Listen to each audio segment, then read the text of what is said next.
Hello students, this is Ravi sir.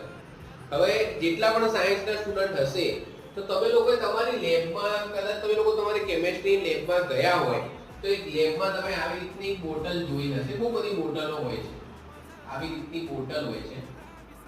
હવે આ bottle ઉપર આવી રીતે સ્ટીકર મારેલું હોય છે 0.1 મોલર H2SO4.